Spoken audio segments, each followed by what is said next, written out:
সামনেই অনুষ্ঠান, প্রতিটা স্নায়ু যেন চিমটি কাটছে, এত যন্ত্রণা। কি এমন হলো গায়ক সোনু নিগমের? বিস্তারিত থাকছে এই প্রতিবেদনে। বন্ধুরা, চ্যানেলে নতুন হলে চ্যানেলটি সাবস্ক্রাইব করে রাখতে পারেন ও ভিডিওটি শেয়ার করতে পারেন।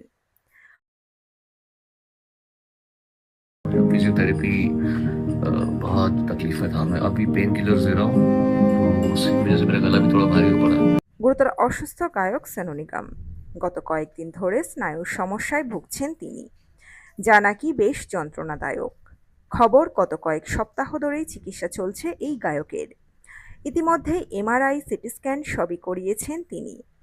তাকে নাকি কড়া কড়া সব ওষুধও খেতে হচ্ছে। সেই জন্যই নাকি প্রভাব পড়ছে তার কর্মজীবনে। সামনেই তার বেশ কিছু অনুষ্ঠান রয়েছে। তার মাঝেই অভিনেতার অসুস্থ হওয়ার খবরে স্বাভাবিকভাবে চিন্তায় আয়োজকেরা। তাই সমাজ মাধ্যমে একটি ভিডিও বার্তা দিয়ে সোনু বলেন, আমার স্নায়ুগুলো যেন চিমটি কাটছে, এত যন্ত্রণা হচ্ছে। 1 সপ্তাহ ধরে এমআরআই আর সিটি স্ক্যান করাচ্ছি, অনেক ওষুধও খাচ্ছি। কাঁধের একটি ব্যান্ডেজ দেখিয়ে সোনু তার পরিস্থিতির কথা জানান। গায়ক জানিয়েছেন যে এই অসুস্থতার কারণে তাকে প্রায় সর্বক্ষণ চিকিৎসকের তত্ত্বাবধানে থাকতে হচ্ছে। সেই চিকিৎসার অংশ হিসাবে একাধিক স্ক্যান, ওষুধপত্র ও নিয়মিত ফিজিওথেরাপিও চলছে তাঁর। ফিজিওথেরাপির সময়ও বেশ কষ্ট পেতে হচ্ছে গায়ককে। তিনি বলেন, ফিজিওথেরাপি খুব যন্ত্রণাদায়ক ছিল। আমি এখন ব্যথা উপশমের ওষুধ খাচ্ছি, সে কারণে আমার গলাটাও একটু ভারী লাগছে। গায়ক জানিয়েছেন যে চিকিৎসার অংশ হিসাবে দেওয়া পেশি শিথিলকারী ওষুধ তার গলার উপরেও প্রভাব ফেলেছে। তাই লাইভ অনুষ্ঠানে প্রভাব পড়তে পারে, যা তার কাছে চিন্তার কারণ।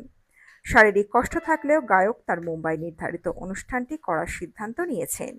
চলতি মাসের শেষের দিকে অনুষ্ঠান। তিনি দৃঢ় প্রতিজ্ঞ, তিনি যাবতীয় বাধা বিপত্তি কাটিয়ে মঞ্চে উঠবেন। সোনুর অসুস্থতার খবর পেয়ে চিন্তায় তার অসংখ্য অনুরাগীরা। গায়কের দ্রুত আরোগ্য কামনা করে বার্তা পাঠিয়েছেন অনেকেই। আমরাও এই গায়কের দ্রুত আরোগ্য কামনা করি। বছরখানেক আগে একবার শিরদাঁড়ায় চোট পান সোনু নিগম। তখন দাঁড়াতেই কষ্ট হতো তার। সেই সময়েও ব্যথা যন্ত্রণা নিয়েই অনুষ্ঠান করেছিলেন সোনু। আমরা ঈশ্বরের কাছে প্রার্থনা করি উনি যেন দ্রুত সুস্থ হয়ে ওঠেন। বন্ধুরা, এই আপডেটে ছিল এতটুকুই। দ্রুত ফিরে আসছি এরকমই নতুন কোনো আপডেট নিয়ে। অজানা গল্প চ্যানেলের সঙ্গে থাকার জন্য সকল দর্শক বন্ধুকে অসংখ্য ধন্যবাদ। দেখতে থাকুন, চোখ রাখুন আমাদের অজানা গল্প চ্যানেলে।